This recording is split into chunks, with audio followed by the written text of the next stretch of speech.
ጤና ይስጥልን የተከበራችሁ የብሬዲዮ ቤተሰቦችና አድማጮች ዕለቱን ዜናዎችን እናሰማችኋለን። ዜናውን እናሰማችሁን ሀብታሙ አስፋና ታምሩ ገዳን ባለንበት ሰዓት አቆጣጠር የዛሬ ሰኔ 24 ቀን 2017 ዓ.ም ዜናዎችን ከማሰማታችን በፊት አርዕስተ ዜናውን እናስቀድማለን።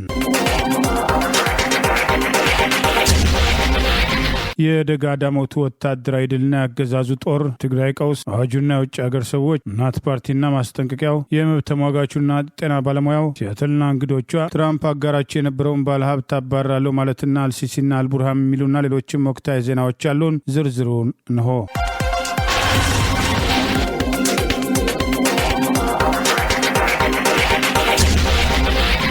የደጋ ዳሞት ብርጌድ የአብይ አገዛዝ ስልጣን አስጠባቂ ጦር እየተፍረከረከ መምጣቱ ማሳያ መሆኑ ተገልጿል። የፋኖን ጥቃት መቋቋም ያቃተው አገዛዝ የቅኔ መምህሩን ጨምሮ ሰላማዊ ሰዎችን በግፍ መረሸኑ ተገለጸ።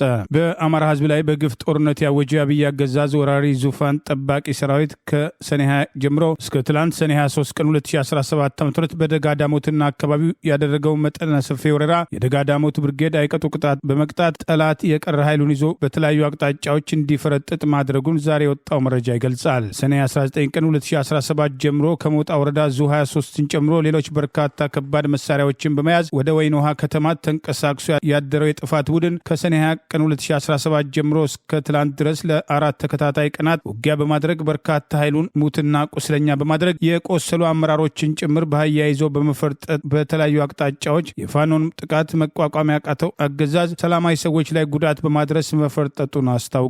ከወይን ውሃና ከድጎ ጽዮን ተጨማሪ ኃይል በማሰባሰብ በደጋ ዳሞት ወረዳ ጨዋኔ ባህዴ ቀበሌና አካባቢው ላይ ተኩስ የከፈተው የጠላት ኃይል በነበልባሎቹ 3ኛ ታዷን ተነሽ ሻለቃና መዝገበው አለልኝ ብርጌድ 2ኛ ሻለቃ አባላት ተደቁሶ ወደ መጣበት ወደ ወይን ውሃ ከተማ መፈርጠጡን እስከ ቀኑ 10 ሰዓት ገደማ ልዩ ስሙ ደነቄና ደፈር ተብሎ በሚጠሩ ስፍራዎች ላይ በተደረገ ለአስጨራሽ ውጊያ አነስተኛ በሚባል የወገን መስዋዕትነት በጠላት ላይ ከፍተኛ ሰብአዊና ቁሳዊ ኪሳራ ማድረስ መቻሉ ተገልጿል። በዚያው ውጊያ ላይ አንድ የ60 ዓመት ባልቴትን በጠላት ሰራዊት በጥይት ተደብድበው ክፉኛ የቆሰሉ ሲሆን አንድ የ8 ዓመት የአእምሮ ህመምተኛ ህፃን በጠላት ወራሪ ሰራዊት በግፍ መረሸኑም ተገልጿል። ተቋማትን ማፍረስ ተልዕኮ አድርጎ የሚንቀሳቀሰው ወራሪ ሰራዊት ደነቄ አንደኛ ደረጃ ሙሉ ትምህርት ቤትም ሙሉ ለሙሉ ያወደመ ሲሆን በተጨማሪም የደነቄ መድኃኔዓለም ቤተክርስቲያንን ለማቃጠል ሙከራ ባደረገበት ወቅት የወገን መከታ የሆነው ፋኖ ከማህበረሰቡ ጋር በመተባበር እሳቱን በማጥፋት ቤተክርስቲያኑን ከውድመት መታደጉ ተገልጿል። የፋኖን ጥቃት መቋቋም ያቃተው የጠላት ወራሪ ሰራዊት ወደ ወይን ውሃ ከተማ በሚፈረጥጥበት ወቅት የደነቄና አካባቢው ማህበረሰብ ሱቆችን፣ መኖሪያ ቤቶችን በኃይል በመክፈት የቻለውን ዘርፎ ያልቻለውን ደግሞ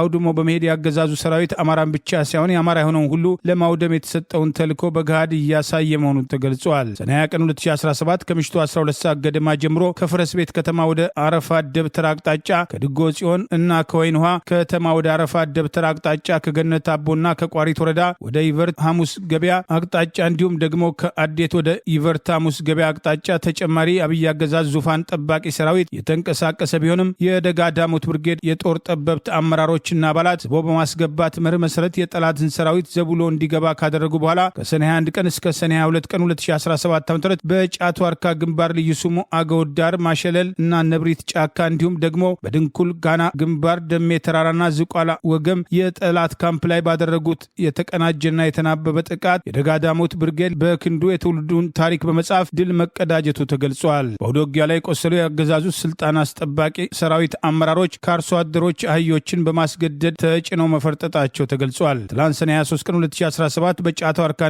በልጅ ንጉሥ ተዝረክርኮ የነበረው ጠላት በሮብ ገበያ አቅጣጫ ወደ ይቨርት ሐሙስ ገበያ መስመር ኃይሉን አሰባስቦ በሚንቀሳቀስበት ወቅት ሮብ ገበያ ላይ የወገን ኃይል ባደረሰው የደፈጣ ጥቃት ያላንዳቸው የወገን ኃይል መስዋዕትነት በጠላት ዙፋን ጠባቂ ሰራዊት ላይ ከፍተኛ ሰብአዊና ቁሳዊ ኪሳራ መድረሱም ተገልጿል። ለተከታታይ 4 ቀናት ከሰኔ 20 ቀን እስከ ሰኔ 23 ቀን በተደረገ ለአስጨራሽ ትንቅንቅ የወገን ክንድ መቋቋም የተሳነው አብይ አገዛዝ ዙፋን ጠባቂ ሰራዊት በንጹሃን ህይወትና ንብረት ላይ ጥፋት ማድረሱም ተገልጿል። የኔታ ፍሬው ተሜ የተባሉ የቅኔ መምህርን ጨምሮ በርካታ ሰላማዊ ሰዎችን በአሰቃቂ ሁኔታ እጃቸውን ሁሉ በመቆራረጥ ወራሪው ሰራዊት በግፍ መግደሉን ዛሬ የአማራ ፋኖ ብሔራዊ ኃይል ከጎጃም ቀጠና ባወጣው በዚሁ መረጃ ገልጿል። ዛሬ ከጎጃም ቀጠና የወጣው ይሄ ወታደራዊ መረጃ ገልጿል። በሌላ በኩል የቋሪት ገረመው ወንዳወክ ብርጌድም ከሰኔ 20 ጀምሮ ለተከታታይ 4 ቀናት በይበኝ፣ በእንድሪያስ፣ በነጭ ውሃ፣ በቡሃ ድንጋይና በገበዘ ማርያም ተራራማ አካባቢዎች ድንቅ ወታደራዊ ጥቃት በጠላት ላይ በመፈጸም ድል መቀዳጀቱም ተገልጿል። በዚህ ግንባርም አገዛዙ የፋኖን ጥቃት መቋቋም ሲያቅተው በቤታቸው የተቀመጡና ስራ ላይ ያሉ አርሶ አደሮችን በሞርታር ጭምር መደብደቡን፣ በቤት ስራ ላይ የነበሩ አንድ እናትና አንድ የጎረቤት ህፃን የሞርታር ጥቃት ሰለባ መሆናቸውም ተገልጿል። የገረመው ወንዳወቅ ብርጌድ ሜካናይዝድ ኃይል በወረወረው ኢላማውን የጠበቀ የሞርታር ጥቃትም ቁጥራቸው ያልታወቁ የስርዓቱ ዙፋን ጠባቂ ሰራዊቶች መደምሰሳቸውና በግንባሮቹ የተገኘው ድል የአብይ አገዛዝ ስልጣን አስጠባቂ ጦር ቆሞ ከፋኖ ጋር መዋጋት የሚችልበት አቅም እየተመናመነ መምጣቱና ጦሩ በሽንፈት እየተዳከመ መምጣቱ ግልጽ ማሳያ መሆኑም ተጠቅሷል። ግልጽ ማሳያ መሆኑን ዛሬ ሰኔ 24 ቀን 2017 ዓ.ም የወጣው ወታደራዊ መረጃ ገልጿል። ይህ በእንዲህ እንዳለ ከጠንካራ ወታደራዊ እንቅስቃሴ በተጨማሪ በአማራ ፋኖ ብሔራዊ ኃይል በጎጃም ቀጠና የ8ኛው በላይ ዘለቀ ክፍለ ጦር ሽፈራው ገርባ ብርጌድ ለበርካታ ወራት ያሰለጠናቸውን የፋኖ አባላት ዛሬ በይፋ ስነ ስርዓት አስመርቋል። የአረመኔው አገዛዝ አመራሮችና አባላት ጊዜ ሳያባክኑ ለፋኖ እጃቸው እንዲሰጡ ዛሬም ጥሪ ቀርበዋል። የህወሓት ክፍፍልን ተከትሎ ለሁለት የተከፈሉ የትግራይ ክልል ታጣቂ ቡድኖች ወደ እርስ በርስ ግጭት ሊያመሩ ነው የሚል ከፍተኛ ስጋት መፍጠሩን በትግራይ በተቃዋሚነት የሚንቀሳቀሰው ሳልሳይ ወያነ ትግራይ አሳሰበ። በትግራይና በአፋር ድንበር ላይ የሰለጠነው አዲስ ታጣቂ ቡድን ወደ ትግራይ ክልል ዘልቆ ገባ መባሉም ሌላ ችግር መፍጠሩም ተሰማ። የትግራይ ኃይሎች ወታደራዊ መኮንኖች ባለፈው ጥር 15 2017 ዓ.ም ለአንዱ የህወሓት ክንፍ ያጋደለ የተባለበትን የአቋም መግለጫ በማንጸባረቃቸው በትግራይ ኃይሎች መካከል መከፋፈሎች መፈጠራቸውን ያነሳው ሳልሳይ ወያነ ትግራይ ወይም ሳልሳዊ፣ ይህ ደግሞ የትግራይ ኃይሎች ከፍተኛ አዛዦች ያሉበት ሌላ ታጣቂ ኃይል እንዲፈጠር ምክንያት መሆኑ ተናግሯል። በአፋርና በትግራይ አዋሳኝ አካባቢዎች ለወራት የቆየው ይህ አዲስ ኃይል ወደ ትግራይ ክልል መንቀሳቀሱ መረጃዎች ያመለክታሉ ሲል የገለጸም ሲሆን እዚያው ትግራይ ከሚገኘው ነባሩ ኃይል ጋር የእርስ በርስ ግጭትም እንዳይገጥም የሚል ስጋት በርካቶች ዘንድም ተፈጥሯል ሲል ሳልሳይ ወያኔም ገልጿል። በሌላ ተመሳሳይ ዜናም የቀድሞ የህወሓት አመራሮችን ያካተተ አዲስ የታጣቂ ቡድን በትግራይና በአፋር ክልል ድንበር ላይ ስልጠና ወስዶ ወደ ትግራይ ክልል ዘልቆ መግባቱም ተሰምቷል። ሁኔታውም ስጋት መፍጠሩም ተገልጿል። ወጋታ ፋክትን ከቅርብ ምንጮቼ አገኘሁት ባለው መረጃ ራሳቸውን የትግራይ የሰላም ጦር ብለው የጠሩ ታጣቂ ቡድኖች ዋነኛ ዓላማቸው በነ ዶክተር ደብረጽዮን ገብረ ሚካኤል የሚመራው በኢትዮጵያ ብሔራዊ ምርጫ ቦርድ የተገለለው በርካታ የትግራይ አስተዳደር ከተሞችና ተቋማትን ከጊዜያዊ አስተዳደሩ የነጠቀው ህዝባዊ ወያኔ ሓርነትን ህወሓትን ከፖለቲካ መድረክ በማስወገድም ትግራይን ነጻ ማውጣት ነው ብለዋል። የአዲሱ ታጣቂ ቡድን አባል የሆነችው ሸዊትም ቢተው ዋነኛ ተልኳችን የትግራይ ህዝብን ከህወሓትና ራሱን የትግራይ መከላከያ ሰራዊት ወይም ቲዲኤፍ ብሎ ከሚጠራው ቡድን የትግራይ ህዝብን ነጻ ማውጣት ነው ማለቷም ተመልክቷል። በርካታ የአካባቢ ምንጮችም አዲሱ የትግራይ ክልል ታጣቂ ቡድን ከፌዴራል መንግስቱ የሎጂስቲክና የገንዘብ ድጋፍ እንደተሰጠው የአዲስ አበባ ገዦች ግን በአደባባይ አለማረጋገጣቸውን የጠቀሰው ዘገባው ይህ ህወሓትንና ታጣቂ ቡድኑን ለማዳከም ተብሎ የሚካሄደው ወታደራዊ እንቅስቃሴ ከሁለት ዓመቱም ጦርነትም ያላገገመው የትግራይ ክልልን ዳግም የጦርነትም አውድማ ሊያደርገው ይችላል የሚል ስጋትም እንዳላቸው ብዙዎች ይናገራሉ ብሏል። ከዚህ በተጨማሪ በአንድ ወቅትም አይንና ናጫ የነበሩትም ህወሓትና የኤርትራ አገዛዝ በአሁኑ ወቅትም ቅርርቦች መፍጠራቸው የኤርትራ መንግስት ህወሓትን ይረዳል የሚለው ጥርጣሬ መግዘፉም ለትግራይ ክልልና ለትግራይ ህዝብም ሌላ ቀውስም ሊፈጥር ይችላል የሚሉ ስጋት መኖራቸውን ወጋህታም ዘግቧል። የአማራ ፋኖ ብሔራዊ ኃይል በወሎ ቤተ አማራ ቀጠና የዋክሹም አድማሱ ብርጌድ ባደረሰው ድንገተኛ ጥቃት የአርቢትን የጠላት ምሽግ በመስበር ድል መቀዳጀቱ ተገለጸ። የአማራ ፋኖ ብሔራዊ ኃይል ከወሎ ቤተ አማራ ቀጠና ዛሬ ሰኔ 24 ቀን 2017 ባወጣው መግለጫ በላስታ ጄኔራል አሳምነው ጽጌ ኮርስር የሚገኘው ዋክሹም አድማሱ ብርጌድ የአርቢትን የጠላት ምሽግ በመስበር ድል መቀዳጀቱን የጠላትን ኃይል ሙትና ቁስለኛ ማድረጉን ገለጸ። በዋግምራ ዞን ደሃና ወረዳ አምደ ወርቅ ከተማ አቶ ያለው ወዳጄ የወረዳው ፖሊስ ጽፈት ቤት ኃላፊ ኮማንደር አበጂ አሰፋና የሚሊሻ ጽፈት ቤት ኃላፊው ሳጅን አማራ ደሳለኝ ያስተባብሩት የደሃና ወረዳና አገው ሸንጎ ሚሊሻዎች የተሳተፉበት አውደ ውጊያ ላይ ተወርዋሪዎቹ ዋክሹም አድማሱ ብርጌድ ሻለቃ አንድ አስፋው ሻለቃ አርቢት ከምትባል ቦታ ትላንት ሰኔ 23 ቀን 2017 ዓ.ም ከንጋቱ 11 ሰዓት ተኩል እስከ ቀኑ 8 ሰዓት ከሩብ ድረስ በወሰደ አውደ ውጊያ በጠላት ላይ ከፍተኛ ኪሳራ ማድረሳቸውን የጠላትን ምሽግ መስበራቸውን ይኸው መግለጫ ጠቅሷል። በጠላት በኩል 4 የተደመሰሱ ሲሆን 3 13 መቁሰላቸውን 4 ክላሽንኮቭ 208 ተተኳሽ በማድረግ ወረዳው ከሚያስተዳድራቸው 33 ቀበሌዎች 13ቱን ቀበሌዎች ነጻ ቀጠና በማድረግና በመቆጣጠር ታላቅ ጀብዱ መፈጸማቸውን የአማራ ፋኖ ብሔራዊ ኃይል አፋብኃ ዛሬ ከወሎ ቤተ አማራ ቀጠና ሰኔ 24 ቀን 2017 ባወጣው በዚሁ መግለጫ ጠቅሷል። ይህ በእንዲህ እንዳለ አገዛዙ ሰሞኑን ያደረገውን የግዳጅ ሰልፍ ተከትሎ ሰልፍ አልወጣችሁም በሚል የተለያዩ የንግድ ድርጅቶች ያሏቸው ባለቤቶችን ጨምሮ የታወቁ ግለሰቦችን ጭምር ቅጣት እየጣለ መሆኑ ታውቋል። በአማራ ክልል ኦሮሚያ ዞን ከሚሴ ከተማ ሰልፍ አልወጡም የተባሉ ሰላማዊ ሰዎች እስከ 500 ብር ቅጣት የጣለባቸው ሲሆን በተለይም የድርጅት ባለቤቶችና በተለያየ ንግድ እንቅስቃሴ ላይ ያሉት ጭምር ከፍተኛ ቅጣት እንደተጣለባቸው ታውቋል። ቅጣት የማይከፍሉትን ትታሰራላችሁ በማለት ካድሬዎች እያስፋፉ ዘረፋ መጀመራቸውና አገዛዙ በግድ ደግፉኝ በማለት ቤተክርስቲያንና መስጊድ የሄዱ ሰዎችን እያፈሰ ከማሰለፍ አልፎ ሰልፍ ያልተገኙትን መቅጣት መጀመሩ ስርዓቱ እየደረሰበት ያለውን በህዝብ ተቀባይነት ማጣት በጉልበት እርምጃ ለማካካስ እየሞከረ መሆኑ ተገልጿል። በእንዲህ እንዳለ በአማራ ፋኖ ብሔራዊ ኃይል ከጎጃም ቀጠና ካሉ አመራሮች አንዱ አርበኛ ጥላሁን አበጀ የፋኖ አደረጃጀት ወደ አንድ መምጣት የግዴታ መሆኑን ገለጸ። በህልውና ትግል ውስጥ ከሁለት በላይ አሰላለፍ የለም፣ ወዳጅ ወይም ጠላት ብቻ ነው። ከዚህ አንጻር ትግላችን ተገምግመዋል በማለት የጠየቀው አርበኛው የአማራ ህዝብ የህልውና አደጋ እንደገጠመው በከተማም ይሁን በጫካ ያለ አማራ ያምናል። ሀብታም ይሁን ድሃ፣ ወንድም ይሁን ሴት፣ ወጣት ይሁን አዛውንት ሁሉም የፋኖን ትግል ይደግፋል። በዚህ ከተማመንን የ24 ሰዓት ታጋዩ ኮቾሮ ቆርጥሞ ላስቲክ ወጥሮ ዶፍ እየወረደበት በጓዶቹ መስዋዕትነት ልቡ እየነደደ የመስዋዕትነት ቀኑን ሲጠብቅ ከተሞች አካባቢ ያለው ዳንኪራ ከየት የመጣ ነው ማለት ምንስ ተገኝቶ ነው? ለዚህስ መፍትሄው ምንድን ነው? በማለት ትግሉን ያልተቀላቀሉ በከተሞች አካባቢ የሚያውደለድሩ ወጣቶችን አስታኮ አስተያየቱን ሰጥቷል። እኛ የዚህ ትውልድ ምልክቶች ነን የምንል የጥቃቅን መንደር አለቆች ሆነን ለትግሉና ለታጋዩ ሞራል እንኳን ሳንጨነቅ ትላንት በአብዛኛው ትውልድ ታግለው ማሸነፍ ያቃታቸው አዛውንቶች ቤተ ሙከራ የምንመስላችሁ እንደምን እየቆጠራችሁ ነው? በማለት በፋኖ እንቅስቃሴ ውስጥ ጣልቃ ለመግባት የሚሞክሩ ወገኖችንም ወቅሰዋል። ከትላንት እስከ ዛሬ በትግል ስም በሚሰበሰብ ገንዘብ ታጋዩ እንደ ቅጥረኛ ነብሰ ገዳይ ዶላር ውሩሮ አለሙን ውጋልኝ፣ ከበደን አውርደህ በቀለን ሹምልኝ ከሚለው በሽታ መቼ ነው የምትድኑት? በማለት ወቀሳ ያቀረበው አርበኛ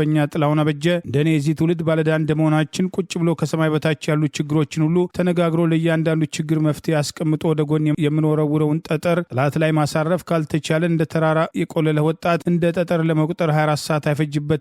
ለሁሉም ችግሩ ያሳሰበው ሰው መፍትሄ የመፈለግ ድርሻ እንዳለበት ማወቅ ይገባል ሲል ጥሪ አቅርበዋል። የውጭ ሀገር ዜጎች በትንሹ 150 ሺህ የአሜሪካን ዶላር በማውጣት በኢትዮጵያ ውስጥ የማይንቀሳቀስ የመኖሪያ ቤት ባለቤት እንዲሆኑ የሚፈቅድም አዋጅም ጸደቀ። የሕዝብ ተወካዮች ምክር ቤት የውጭ ዜጎች የማይንቀሳቀስ የመኖሪያ ቤት ባለቤት የመሆን መብትን አዋጅን ያጸደቀ ሲሆን በአዲስ አበባ ውጪ መስራት ቢፈልጉም በወጣው መመሪያ መሰረትም ክልሎችም ተፈጻሚ እንደሚያደርጉትም ተገልጿል። የውጭ ሀገር ዜጎች ወደ ኢትዮጵያ ገብተው በመኖሪያ ቤት ባለቤትነት ላይ ኢንቨስት እንዲያደርጉ የተቀመጠው አነስተኛ የገንዘብ መጠን 150 ሺህ የአሜሪካን ዶላር ሲሆን አንድ የውጭ ሀገር ዜጋም የሊዝ ዋጋን ጨምሮ ለአንድ መኖሪያ ቤት ግንባታ ሙሉ በሙሉ ወይንም ለመኖሪያ ቤት ግዢ የሚመድበው አነስተኛ የገንዘብ መጠን ከ150 ሺህ ዶላር ያነሰ ሊሆን አይችልም ተብሏል። 150 ሺህ የአሜሪካን ዶላር ሆኖ የተቀመጠው አነስተኛ የገንዘብ ጣሪያ በጊዜ ሂደት እየተሻሻለ እንደሚሄድም ተመልክቷል። ማንኛውም የውጭ ሀገር ዜጋም በማናቸውም ጊዜ በአንድ ጊዜ የሚኖረው የመኖሪያ ቤት ቁጥር አንድ ብቻ መሆኑ የተገለጸ ሲሆን ሚኒስቴር መስሪያ ቤቱም ከአገር ጥቅም አንጻር አስፈላጊ ሆኖ ሲያገኘው ይህንን ቁጥር በመመሪያ ማሻሻል ይችላልም ተብሏል። የመኖሪያ ቤት ባለቤት የሆነ የውጭ ሀገር ዜጋ ለግለሰብ ወይም ለቤተሰብ የማከራየት መብቱ እንደተጠበቀ ሆኖ መኖሪያ ቤቱን ለንግድ ዓላማ ማዋል የተከለከለ መሆኑን በአዋጁ ላይ ተጠቅሷል። በምክር ቤቱ የከተማ መሰረተ ልማት ትራንስፖርት ጉዳዮች ቋሚ ኮሚቴ በአዋጁ ዙሪያ ከምክር ቤቱ አባላትም ለቀረቡላቸው ጥያቄ ምላሽና ማብራሪያ በሰጡበት ወቅት ስለ አዋጁ ማብራሪያ የተገለጸም ሲሆን መሬት የመንግስትና የህዝብ እንደመሆኑ ለኢንቨስትመንት የሚመጡ ዜጎች መሬቱን የመሸጥና የመለወጥ መብትም የላቸውም ተብሏል። የውጭ ሀገራት ዜጎች በመኖሪያ ቤት ባለቤትነት ኢንቨስት እንዲያደርጉ የቀረበው የገንዘብ መጠን ዝቅተኛ በመሆኑ ወደ ኢትዮጵያ በብዛት ሊገቡ ስለሚችሉ የሰው ቁጥር በሀገራችን እንዲጨምር ሊያደርግ ይችላል የሚል ጥያቄም ከምክር ቤቱ አባላትም ተነስቷል።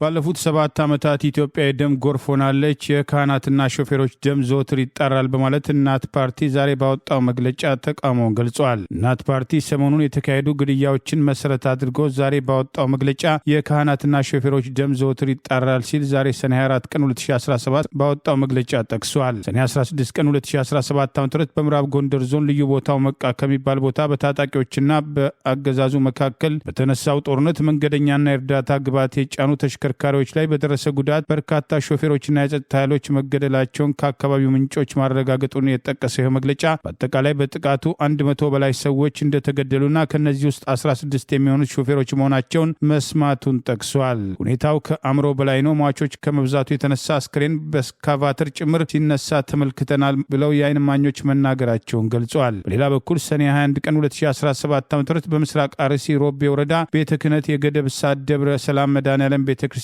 አገልጋይ የሆኑ ካህን ቀሲስ ተስፋዬ ረታ ከምሽቱ 1 ሰዓት ተኩል አካባቢ በታጣቂ ኃይሎች በአሰቃቂ ሁኔታ መገደላቸውን ከአካባቢው ምንጮች ማረጋገጥ መቻሉን ጠቅሷል። ምንጮች እንደሚሉት ቀሲስ ተስፋዬ የ7 ልጆች አባት ሲሆኑ ባለቤታቸውም እንዲሁ በአሰቃቂ ሁኔታ ተገድለዋል። በተደጋጋሚ እንዳልነው አርሲ በተለይ ለካህናትና ምዕመናን የመታረጃ ቄራ ከሆነ ሰነባብቷል ሲል ገልጿል። ያለፉት 7 ዓመታት ኢትዮጵያ የንጹሐን ደም ጎርፍ ሆናለች ቢባል ከእውነት የራቅ አይደለም ያለው እናት ፓርቲ በተለይ ግን የሃይማኖት አባቶችና ሹፌሮች ግድያ የቀን ተቀን ዜና ነው፣ ሞቱንም ከማለባበስ በዘለለ ከዕቁብ የሚቆጥረው የለም ሲል ተቃውሞውን ገልጿል። የኢትዮጵያ ሃይማኖት ተቋማት ጉባኤ አይነት ተቋማት እንኳን በየቀኑ የሚፈሰውን የካህናት ቤተሰባቸውን ደም ጽዋው ሞልቶ ሲፈስ ድምፅ አያሰሙም በማለት ወቀሳ ያቀረበው ፓርቲው ዓለም አቀፉ ማህበረሰብም የየቀኑ መረጃ ጠረጴዛው ላይ ደርሶት እያየ እንዳላየ መሆኑንም ጠቅሷል። ሰብአዊ መብት ድርጅቶች ይሄ ጉዳያቸው አይደለም በማለት የወቀሰው እናት ፓርቲ ከተወሰኑ የማህበራዊ ሚዲያ ተሳታፊዎች በስተቀር አጠቃላይ ሚዲያው በፍርሃት ተሸብቦ እማኝ አናግሮ ማቅረብ ዳገት ሆኖበታል። የንጹሐን ደም ግን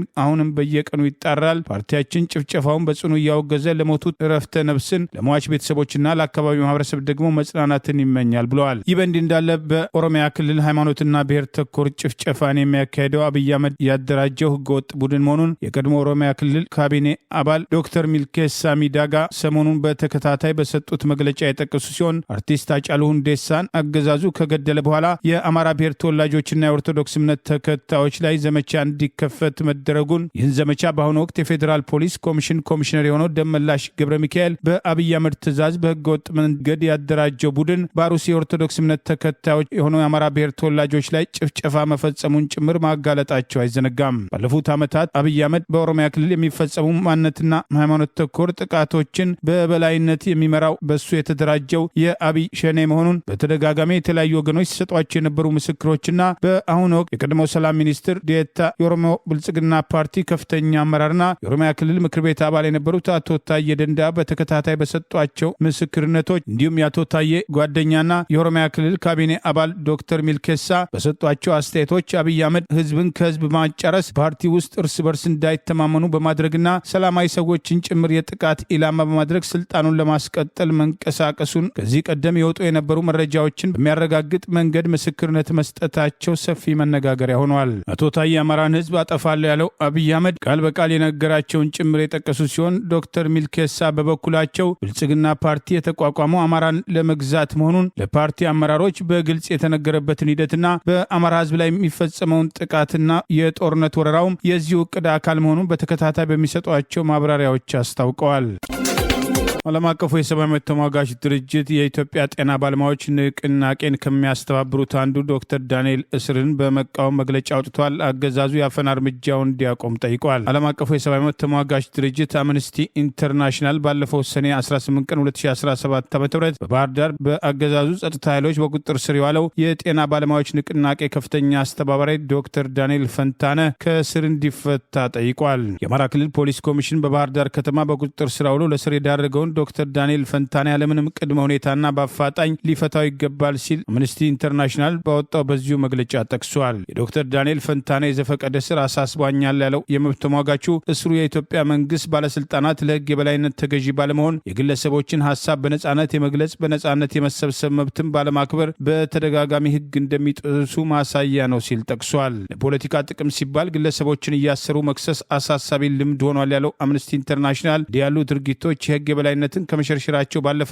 በሀገሪቱ ውስጥ ፈላጭ ቆራጭ የሆኑ አካሄዶች እንዲለማመዱ ያደርጋል በማለት የአገዛዙን ድርጊት ኮንኗል። የኢትዮጵያ ጤና ባለሙያዎች ንቅናቄ ንቁ ተሳታፊና የባህር ዳር ዩኒቨርሲቲ የመጨረሻ ዓመት የማህፀንና ጽንስ ስፔሻሊስት ሬዚደንት የሆነው ዶክተር ዳንኤል ፈንታነ በአማራ ክልል ባህር ዳር ከተማ በቁጥጥር ስር መዋሉን ጠቅሰን የዘገብን ሲሆን የኢትዮጵያ ጤና ባለሙያዎች ንቅናቄም ዶክተር ዳንኤልን ጨምሮ በስር ላይ የሚገኙ የጤና ባለሙያዎች በአስቸኳይ እንዲፈቱ በተደጋጋሚ ጥሪ ማድረጉ አይዘነጋም። ዶክተር ዳንኤል በጤና ባለሙያዎችና በህብረተሰቡ ዘንድ ሰፊ ተቀባይነት ያገኘውን ዶክተር ደቦል የተሰኘ የማህበራዊ ገጽን የኢትዮጵያ ጤና ባለሙያዎች ንቅናቄን ጉዳዮች ትኩረት በመስጠት ማህበራዊ ሚዲያ ትግሉን ከሚያስተባብሩ አንዱ ሲሆን ዶክተር ዳንኤል የታሰረው አብይ አህመድ በጤና ባለሙያዎች ስም ካድሬዎችን ሰብስበው ውይይት ካደረገ በኋላ በፖለቲካ ነጋዴዎች ተጠልፏል፣ ጉዳዩ ከእንግዲህ በእጃችሁ አይደለም በማለት ፍትሐዊ ጥያቄ ያቀረቡ የጤና ባለሙያዎችን ለማስፈራራት የሄደበትን ርቀት ተከትሎ በማግስቱ የተወሰደ የእስር እርምጃ መሆኑን ጠቅሰን መዘገባችን አይዘነጋም።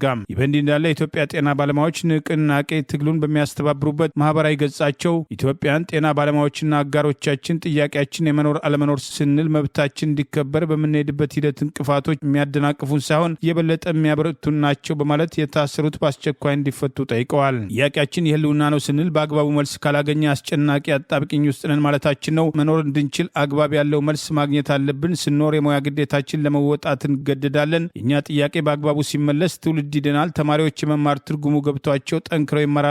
ዜጎች ጤነኛና አምራች ይሆናሉ በማለት በዚህ ሂደት የትኛውም ችግር ቢገጥመን ጀርባችን እስኪጎብ ከተሸከምነው ስለማይበልጥ እንበረታለን እንጂ በፍጹም ወደኋላ አንልም በማለት እስከ ሐምሌ 30 ቀን ድረስ ጥያቄያቸው የማይመለስ ከሆነ ትግላቸውን አጠናክረው ለመቀጠል መወሰናቸውን አስታውቀዋል። የፖለቲካ ጥያቄ ያሉ ዜጎችን በተሳሳተ የማጭበርበር ዲስኩሮች ለማሳሳት መሞከር ወንጀልም ጭምር ነው። የፖለቲካ ጥያቄ ነው ካላችሁ አሁን የፖለቲካ ጥያቄ ነው። የጤና ባለሙያዎች ማህበርም ሆነ አባላቱ በዚህ የመብት ጥያቄ አጀንዳ ላይ ጥያቄ እያቀረቡ ያሉ ወገኖች ይህን የማይረዱ ሆነው አይደለም በእንዲህ ያለ የሐሰት ትርክት አስተሳሰብ ውስጥ ራሳችንን አናስገባም ብለው እንደሆነ በግልጽ አሳውቀናል በማለት ጥያቄያቸው እንዲመለስ ጠይቀዋል። በማፈን በማድበስበስ በማሰር የሚቆም ጥያቄና ትግል አልጠየቅንም፣ አልጀመርንም። አፈና ይብቃ፣ ጤና ባለሙያዊ ደመጥ፣ ቀጥተኛና ትክክለኛ ተጨባጭ መልስ እንፈልጋለን። ጥያቄያችን የህልውና ጥያቄ ነው በማለት እስከ ሐምሌ 30 ድረስ መልስ መስጠት ካልቻላችሁ ደግሞ የምናደርገውን የምታዩት ይሆናል በማለት የተጠናከረ ትግላቸውን አጠናክረው እንደሚቀጥሉ አስታውቀዋል። ጤና ባለሙያን እየናቁና እያጣጣሉ እንዲሁም እያሳደዱ በፍጹም ሀገር መሪ ነኝ ብሎ ማውራት መቀመጥም አይቻልም በማለት ረሃብ ጊዜ አይሰጥም በማለት ዛሬም ጥያቄያቸው ተቀባይነት እንዲያገኝ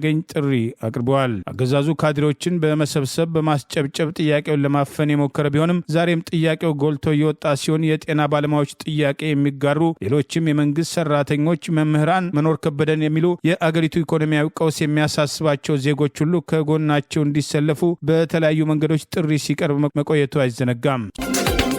በኢትዮጵያ ውስጥም ክልሎች ለወጣቶች የስራ ዕድል ለመፍጠር በሚል ህገወጥ ኬላዎችን እያቋቋሙ መሆናቸውን ሁለት ሚኒስቴር መስሪያ ቤቶችም በጋራ ያስጠኑትም ጥናትም አጋለጠ። በኢትዮጵያ በክልል ፖሊሶች የሚሊሻዎች መዋቅሮች ለወጣቶች የስራ ዕድል በሚል 237 ህገወጥ ኬላዎች መቋቋማቸውን የሚኒስቴር መስሪያ ቤቱም ጥናት ያመላከተ ሲሆን ንግድና ቀጠናዊ ትስስር ሚኒስቴርና ከትራንስፖርትና ሎጂስቲክ ሚኒስቴር ጋር በጋራ በመሆን ባለፈው ሚያዝያ ወር 2017 ዓ.ም ባጠናቀቁትም ጥናትም በኢትዮጵያ ውስጥ 237 ህገወጥ ኬላዎች መኖራቸውን መረጋገጡን ገልጸዋል። ክልሎች ለወጣቶች የስራ ዕድል ለመፍጠር በሚል ህገወጥ ኬላዎችን እንደሚያቋቁሙ በጥናቱ መረጋገጡን የጉምሩክ ኮሚሽን የጠቆመ ሲሆን የጉምሩክም ኮሚሽን ይህንን የ11 ወራት የስራ ክንውንን ሪፖርቱን ከገቢዎች ሚኒስቴር ጋር በህዝብ ተወካዮች ምክር ቤት ለፕላን በጀትና ፋይናንስ ጉዳዮች ቋሚ ኮሚቴ ባቀረበበት ወቅት ይህንን አስደንጋጭ አሃዝን ገልጿል።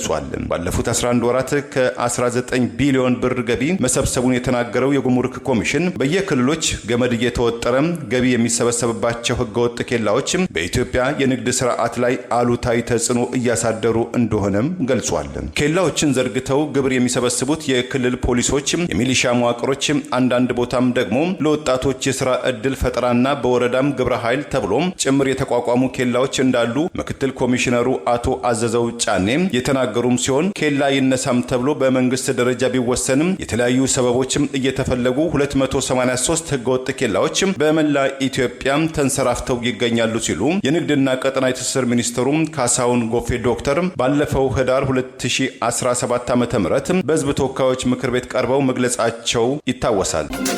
በሰሜን አሜሪካ የኢትዮጵያን ስፖርትና ባህል ፌስቲቫል በተሳካ ሁኔታ እየተካሄደ ነው። የቬጋስ የእግር ኳስ ቡድን ውጤታማ መሆኑን የክለቡ ህዝብ ግንኙነት ኃላፊ ገለጸ። 42ኛው የሰሜን አሜሪካ የኢትዮጵያን የስፖርትና ባህል ፌስቲቫል በሲያትል ዋሽንግተን እየተካሄደ ሲሆን ካለፈው ቅዳሜ ጁን 28 የጀመረው በዓል በተሳካ ሁኔታ እየተካሄደና ከቬጋስ የሄደው የኢትዮ ስታር ፋሲለደስ ክለብ ውጤታማ መሆኑን የክለቡ ህዝብ ግንኙነት ኃላፊ ሰለሞን ተክሉ ከስፍራው ገልጾልናል። ሰለሞን አሁን መስመር ላይ ይገኛል። ጤና ይስጥልኝ ሰለሞን፣ እንደምንሰነበት እንኳን በድጋሚ ተገናኘን። ጤና ይስጥልኝ አቶ ሀብታሙ፣ በጣም አመሰግናለሁ። እኔም እንኳን በሰላም ተገናኘን። ለአንተና ለአድማጮች የከበረ ሰላምታ አቀርባለሁ። ከልብ አመሰግናለሁ። እንግዲህ ከቬጋስ የሄደው የኢትዮ ስታር ፋሲለደስ ቡድን ጨምሮ የተለያዩ እግር ኳስ ቡድኖች ወደ 30 በላይ የሚሆኑ ክለቦች የሚሳተፉበት ዝግጅት አለ። ግን አጠቃላይ ካለፈው ቅዳሜ ጀምሮ ከዛሬ እስከምንወያይበት ማክሰኞ ድረስ ያሉት እንቅስቃሴዎች ድባቡ ምን ይመስላል? ከአለፈው አመት ዝግጅትም እንግዲህ በየአመቱ ትሄዳለህና የዘንድሮ ዝግጅት ምን ይመስላል? በጣም ጥሩ፣ ስለሰጠኝ እድል በጣም አመሰግናለሁ አቶ ሀብታሙ።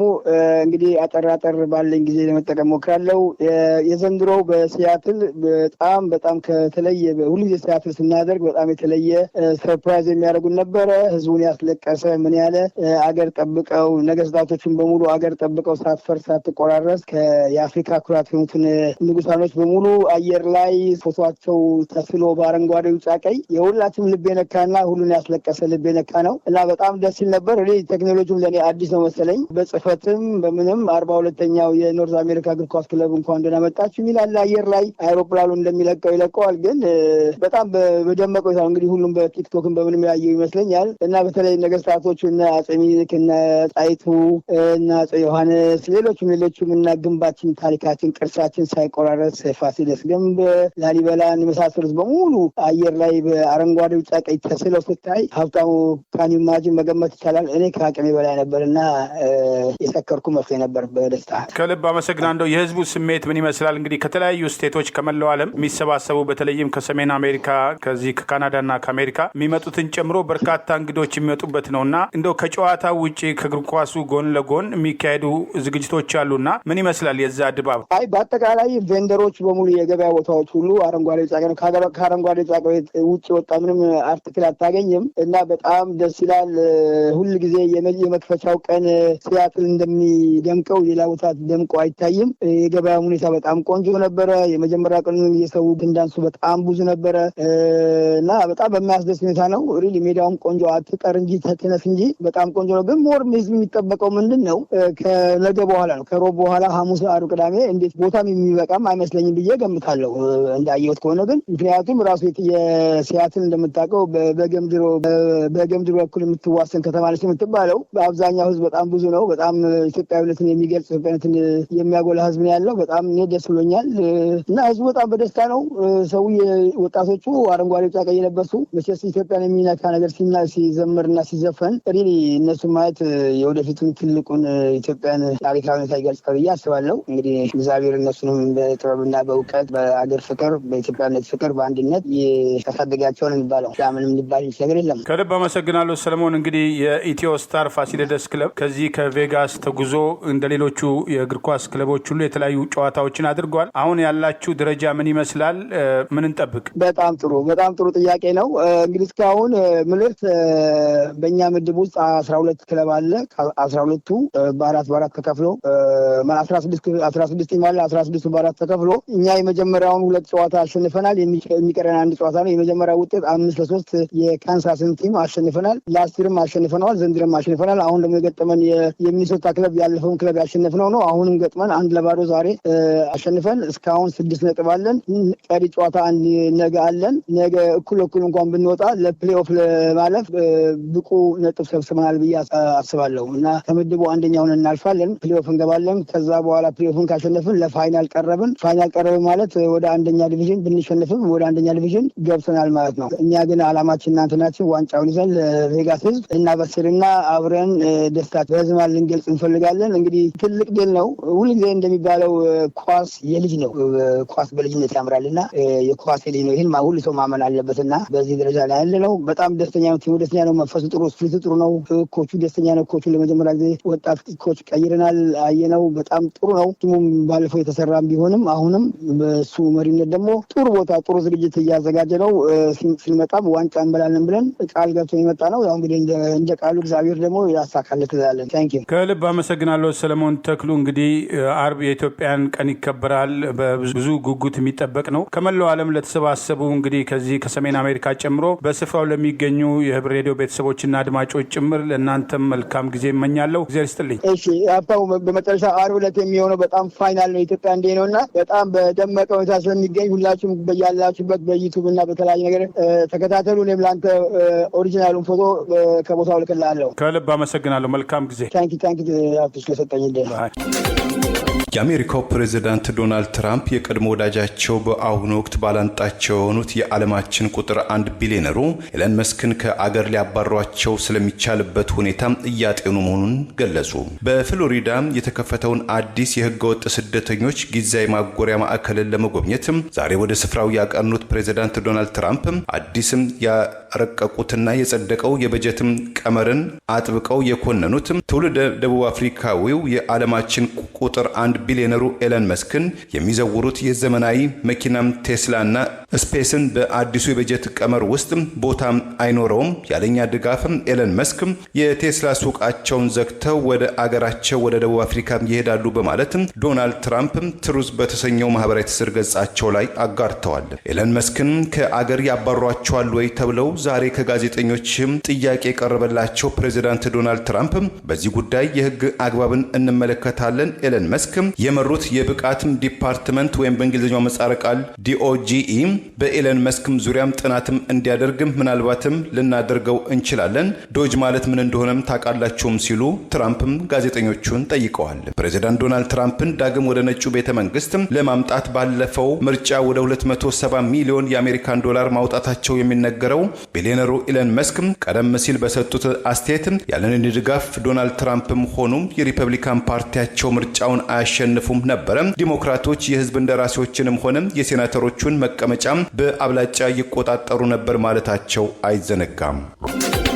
ጦርነትን የሙጥኝ ያለው አብይ አህመድ አገዛዝ የአገሪቱን ኢኮኖሚያዊ ቀውስ ተከትሎ መፍትሄ እንዲያመጣ የሚቀርቡ ጥያቄዎችን ወደ ጎን በመግፋት በቀጣዩ ዓመት የሞት ሽረት ጉዳይ ነው ያለውን ከፍተኛ ግብር የመሰብሰብ እቅዱን ይፋ አድርገዋል። የአገሪቱን ሀብት በጦርነትና ብልጭልጭ ፕሮጀክት እያባከነ የሚገኘው ኢኮኖሚያዊ ቀውስ መሰረት የሆነው የአብይ አገዛዝ በቀጣዩ ዓመት የፌዴራል ገቢን አሻሽላለሁ በሚል በከፍተኛ ደረጃ ገቢን ለማሳደግ የሞት ሽረት ጉዳይ ነው በማለት በገንዘብ ሚኒስትሩ አህመድ ሽዴ በኩል ዛሬ ለፓርላማ ተናግረዋል። በኢትዮጵያ ያለውን የልማት ፍላጎት ካሁን በኋላ ማሳካት የሚቻለው ገቢን በከፍተኛ ደረጃ በማሳደግ ነው በማለት የአገሪቱን ሀብት በጦርነት ጦር መሳሪያ ግዢና ብልጭልጭ ፕሮጀክት እያባከነ የሚገኘው ከጊዜ ወደ ጊዜ ኢኮኖሚያዊ ቀውሱ እየገነነ የመጣው አገዛዝ አዲስ የልማት ጥያቄ ለመፍታት ብለን ከብሔራዊ ባንክ የምንበደርበት ሁኔታ አብቅቷል በማለት በቅርቡ ኪሳራ ውስጥ ጭምር ያለውን ብሔራዊ ባንክ በተመለከተ አስተያየት ሚኒስትሩ መስጠቱን ፓርላማውን ውሎ መሰረት አድርገው የዘገበው ኢትዮጵያን ኢንሳይደር አስታውቋል። ሚኒስትሩ አህመድ ሽዴ ዛሬ ማክሰኞ ሰኔ 24 ቀን 2017 ዓ.ም በተካሄደው የህዝብ ተወካዮች ምክር ቤት መደበኛ ስብሰባ የፌዴራል መንግስት ለ2018 ባዘጋጀው በጀት ዝርዝር ጉዳይ ላይ ሲሆን 1.93 ትሪሊዮን ብር የሚሆነው የቀጣዩ ዓመት በጀት ከሀገር ውስጥ ምንጮች ለመሰብሰብ የታቀደው ገንዘብ 1.23 ትሪሊዮን ብር ሲሆን በቀጣዩ በጀት ዓመት ከታክስ ይገኛል ተብሎ የሚጠበቀው 1.1 ትሪሊዮን ብር ሲሆን ለዘንድሮ እቅድ ከተያዘው በ200 ቢሊዮን ብር ይጨምራል ተብለዋል። በአንድ ሀገር ግብር የሚጨምረው የዜጎች ገቢ ሲያድግ የተለያዩ ድርጅቶች ትርፋማ ሲሆኑ ቢሆንም የጦርነት ኢኮኖሚውን ተከትሎ አገሪቱን ቀውስ ውስጥ የከተተው የአብይ አገዛዝ ዜጎችን በማማረር ባለሀብቶችን በመዝረፍ ተጨማሪ ግብር እሰበስባለሁ የሚል የጦርነት እቅዱን ለመቀጠል ወስኗል በሚል በተደጋጋሚ ሲተችበት የነበረውን ዛሬ በሚኒስትሩ በኩል አረጋግጧል። ምንም አይነት የልማት ጥያቄ እንኳን ቢኖር ያንን የልማት ጥያቄ ፋይናንስ ማድረግ የምንችለው በዘላቂ የፋይናንስ ምር ላይ ተመስርተ ነው በማለት የተለመደ አስተያየቱን የሰጠው የገንዘብ ሚኒስትሩ አህመድ ሽዴ የአገሪቱ ኢኮኖሚ የተረጋጋ የሚሆነው እድገት የሚቀጥለው ገቢን በከፍተኛ ደረጃ በማሳደግ ነው በማለት በጦርነት በተሳሳተ ኢኮኖሚ ፖሊሲና ለብልጭልጭ ፕሮጀክቶች የአገሪቱን ሀብት በማባከን ኢኮኖሚውን ቀውስ ውስጥ ከቷል የሚባለው አገዛዝ ዜጎችን በተጨማሪ በመዝረፍ እቅዱን ለማሳካት እየተንቀሳቀሰ ነው የሚሉ አስተያየቶች ከዚህ ቀደም በተደጋጋሚ መቅረባቸው አይዘነጋም። ዜጎች በተለያዩ ደረጃዎች አገዛዙ በዝርፊያ ውስጥ መሰማራቱን በግብር ጫና እየተማረሩ ሲሆን መኖር አልቻልንም የሚሉ ጥያቄዎች እየጎሉ በመጡበት በዚህ በዚህ ወቅት በአሁኑ ወቅት ከሚከፈለው ግብር እጥፍ በማድረግ በቀጣዩ ዓመት ከፍተኛ ሀብት ለመሰብሰብ ያቀደው አገዛዝ ህዝቡ ስርዓቱን እስካላቆመው ድረስ ህይወቱ የከፋ ይሆናል የሚሉ አስተያየቶች የተሰጡ ሲሆን በአንዳንድ ክልሎች በጀት የለም በሚል ሰራተኞችን በዚህ ዓመት ሲያባርሩና ደሞዝ መክፈል አቅቷቸው መምህራንና ጤና ባለሙያዎች ሳይቀር በተለይ በደቡብ የተለያዩ አካባቢዎች በአዳዲሶቹ ክልሎችና ዞኖች የታዩ ችግሮች ተጠናክረው ይቀጥላሉ የሚሉ አስተያየቶች ይደመጡ ቆይተዋል። አዳዲስ ለህዝብ የሚጠቅሙ ፕሮጀክቶችን ወደ ጎን በማድረግ ዛሬም ብልጭልጭ ፕሮጀክቶችና የጦር መሳሪያ በመሰብሰብ ላይ የተሰማራው አብይ አህመድ አገዛዝ በአማራ ህዝብ ላይ ከከፈተው ጦርነትና በኦሮሚያ ክልል እያደረገ ያለው ወታደራዊ እንቅስቃሴ በተጨማሪ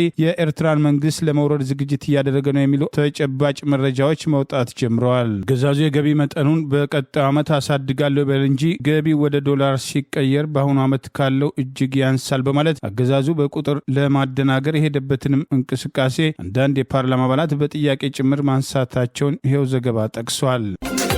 አብይ አህመድና አገዛዙ ስልጣን ላይ ሊቆዩ የሚችሉት ህዝቡን እርስ በርስ በማጋደል አንዱ አንዱን እንዳያምን በማድረግ መሆኑን ግምት ውስጥ በማስገባት አቶ ታዬ ደንዳ የሰጣቸው ምስክርነቶችና ማሳሰቢያዎችን ዋጋ በመስጠት የጎንዮሽ መጓተትን በማቆም ለጋራ ነጻነት መቆም እንደሚገባ፣ ይህ ካልሆነ አብይ አህመድ ኢትዮጵያን ሩዋንዳ አድርጎት ሊሸሽ ይችላል በማለት የቀድሞ ኦሮሚያ ክልል የካቢኔ አባል ዶክተር ሚልኬሳ ሚዳጋ ተናገረ። አብይ አህመድ ለመላው ኢትዮጵያን አደገኛ መሆኑ በተግባር የተረጋገጠ ባቸውን ያለፉት 7 ዓመታት መገምገም እንደሚገባና በየደረጃው ህዝብን ከህዝብ ማጫረስ ሌላው ቀርቶ በራሱ ኦሮሞ ብልጽግና ፓርቲ ውስጥ አንዱ አንዱን እንዳያምንና እንዲጠራጠር በማድረግ እየወሰዳቸው ያሉ ጥቃቶች በህዝብ ላይ የሚፈጽማቸው ጭፍጨፋዎችን ማስቆም የሚቻለው የጎንዮሽ መጓተትና ትግልን ማቆም ሲቻልና ህዝቡ እንደ ህዝብ ሁሉም እየደረሰበት ያለውን ጥቃት በመገንዘብ መተባበር ይገባል በማለት የቀድሞ ኦሮሚያ ክልል ካቢኔ አባል ዶክተር ሚልኬሳ ሚዳጋ ገለጸ። ከሆርን ኮንቨርሴሽን ጋር የአቶ ታዬ እውነቶችን በተመለከተ ባደረገው በዚሁ ቃለመጠይቅ አብይ አህመድ የፈጸማቸውና ሲፈጽማቸው የቆዩ ወንጀሎችን ከማጋለጥ አልፎ አቶ ታዬ በቃለመጠይቅ ማጠቃለያው ላይ የሰጣቸውን አደራዎች ትኩረት መስጠት ይገባል በማለት ጥሪ አቅርበዋል። የቀድሞ ሰላም ሚኒስትር ዴኤታ የኦሮሞ ብልጽግና ፓርቲ ከፍተኛ አመራርና የኦሮሚያ ምክር ቤት አባል አቶ ታዬ ደንዳ በተከታታይ በኦሮምኛና በአማርኛ ቋንቋ የሰጣቸውን ቃለመጠይቆች ማጠቃለያ ላይ ህዝቡ ተባብሮ ለጋራ አገሩ እንዲቆምና እኔ ብሞት ልጆቼ እና የልጅ ልጆቼ አገር እንዲኖራቸው ፈልጋለሁ፣ ልሂቃኑ የጎንዮሽ ትግልን በማቆም ተባብረው መቆም አለባቸው የሚለው ጥሪ ተቀባይነት ያለው መሆኑን ዶክተር ሚልኬሳ በዚህ ወቅት አጽንኦት ሰጥቶ ገልጿል። አንደኛ በውስጥ ህዝቦችን ማፍረስ ነው አብይ የሚፈልጉ፣ ብሔርን ከብሔር ጋር፣ ህዝብን ከህዝብ፣ ክልልን ከክልል፣ ጎረቤትን እያፈረሰ፣ ህዝብን እያፈረሰ፣ ወረዳን ከወረዳ፣ ዞንን ከዞን እያባላ ነው። ይሄንን ማቆም ያስ የማንቂያ ደውል አደረግን። ይብቃ። የጎንዮሽ ችግር ይብቃ። አንድ ችግር ነው ኢትዮጵያ ያለ፣ እሱም አብይ አህመድ ይባላል። እውነት የኢትዮጵያ ችግር አብይ ነው እንጂ ጎረቤት ችግር አይሆን፣ ወንድም ወንድሙ ላይ ችግር አይሆን፣ እህት ላይ እህቱ ላይ ችግር አይሆን፣ አንድ ወረዳ ከሌላ ወረዳ ጋር ጠላት አይሆን፣ ክልል ከክልል ጋር ጠላት አልሆነም። ሆኖም እያጣላ ያለው እያባላ ያለው አንድ መሰሪ ሰው ነው። ያንን መሰሪ ሰው መንቀል ነው። እሱን እንግዲህ አሳየን። አንድ ካንሰር አለ። ስለዚህ አንደኛው አሁን እኮ የህሉና ጉዳይ ነው። አማራ ህዝብ ሊጠፋ ነው። ኦሮሞ ህዝብ ሊጠፋ ነው። ትግራይ ህዝብ ሊጠፋ ነው። እያንዣበበበት ያለው አካሄድ የትኛው ማንኛውም ብሔር ብሔረሰብ ይሁን ማንኛውም ህዝብ የሚቀር አይደለም። አብይ በጎንዮሽ አተካሮ በጎንዮሽ ግጭት ውስጥ ከቆየን አብይ መጨረሻ ላይ ኢትዮጵያን ሩዋንዳ አድርጎ ሊሄድ ይህንን በደንብ መያዛል። አብይ ያንን ያደርግ እንዲህ አይነት ሰው እና አብይ የቀበራቸውን ፈንጆችን ባንረፍ፣ እሱ የቆፈረውን ቦይ ውስጥ እንደ ወንዝ ባንፈስ፣ አብይ በማጣላት ዲቫይድ እንደ ሩል ነው። ከዛም የበለጠ ዲቫይድ እንደ ኮንኩዌር ነው። የትኛው ነው የቀረው? አንድ ባንድ ወረራ ኦሮሚያ ላይ ተጀመረ፣ ትግራይ ቀጠለ፣ አማራ ክልል አሁን ያቃጠለ ነው። ማን ቀረ? አንድ በአንድ ነው ሁሉም ሰው። ሶማሌ ክልልም ደርሷል። ሁሉም ቦታ ይደርስ። ሁሉም ቦታ ታየ ያለን አይናችሁን ገለጥ አርጉ። ችግሩ ሌላ ቦታ ነው ያለ ምን ማለት ነው? እዛ ላይ ተባበሩ ነው። ተባበሩ። የጎንዮሽ ችግሮች አሉ። አዎ ምንም ችግር የለም። ዋናውን ነቀርሳ ዋናውን በሽታ ከነቀልክ በኋላ የሚያጣሉ ትናንሽ ነገሮች ላይ በውይይት የሚጨርስ ነገር ነው። የግብፁ ፕሬዝዳንት አብዱልፈታህ አልሲሲና የሱዳኑ ወታደራዊ ጀነራል አብዱልፈታህ አልቡርሃን በአባይ ወንዝና በቀጠናዊ ደህንነት ዙሪያ መከሩ። የግብፁ የውጭ ጉዳይ ሚኒስትር ኢትዮጵያ ቀይ መስመር ተላልፋለች ሲሉ ወቀሳ አሰሙ። በትላንትናው ምሽት ወደ ካይሮ ኤል አልማንሂ ከተማ የተጓዙት ጀነራል አልቡርሃን የተቀበሉት ፕሬዝዳንት አልሲሲ በሁለቱ ሀገራት መካከል በሁሉም መስክ ትብብራቸውን ለማጠናከር በሱዳን ውስጥ ሰላምና መረጋጋትን ለማጽናት በጋራ ለመስራትም ተስማምተዋልም ተብሏል። ከዚህም በተጨማሪ በአባይ ወንዝ ተፋሰስና በአፍሪካ ቀንድ ዙሪያ የተወያዩትም ሁለቱ መሪዎች የውሃ ደህንነቱን ለማስጠበቅ ዓለም አቀፋዊ ሕጎችን ለማክበር የተፋሰሱ አገራት በጋራ እንዲጠቀሙ ያስችላል ያሉትን መንገድን እንደሚደግፉም መስማማታቸው ተገልጿል። የግብፁ ፕሬዝዳንት አልሲሲም በዚሁ ውይይት ላይ አገራቸው ግብፅ ለሱዳን አንድነት ሉዓላዊ ግዛትና ጥበቃ እንደምትታገል ዳግም ማረጋገጣቸውም ተመልክቷል። ይህንንም ለማሳካት ግብፅ ሁሉንም ጥረቶችም ታደርጋለችም ሲሉ ፕሬዝዳንት አልሲሲ ለሱዳኑ አቻቸው አረጋግጠውላቸዋል። በተመሳሳይ ዜና የግብፁ የውጭ ጉዳይ ሚኒስትር ባዲር አብዱላቲ ከአገሪቱ ቴሌቪዥን ጋር ባደረጉት ቃለ ምልልስ ግብፅ በህዳሴው ግድብ ግንባታና የውሃ ሙሌት ዙሪያ የተቻላትን ዲፕሎማሲያዊ ሰላማዊ መንገዶችን ሁሉ ተጠቅማለች። ከኢትዮጵያ በኩል ግን ምንም አይነት አዎንታዊ ምላሽ አላገኘንም። ኢትዮጵያ የግብፅን የመኖር መብትን ተፈታትናለች፣ ቀይ መስመሩንም አልፋለች በማለት ፕሬዝዳንት አልሲሲ በተደጋጋሚ ጊዜያት የሚጠቀሙትን ቃላት ሚኒስትሩም መድገማቸው ተመልክቷል። ለዛሬ ያሉን ዜናዎች እነዚህ ናቸው። ዜናውን ስታደምጡ ለቆያችሁ የህብር ሬዲዮ ቤተሰቦችና አድማጮች ምስጋናችን ድረሳችሁ። የህብር ሬዲዮ ኦፊሻል ቻናላችንን ሰብስክራይብ ያላደረጋችሁ ሰብስክራይብ በማድረግ በተጨማሪ የደወል ምልክቱን በመጫን የህብር ሬዲዮ ቤተሰብ እንድትቀላቀሉ በአክብሮት እንጋብዛለን።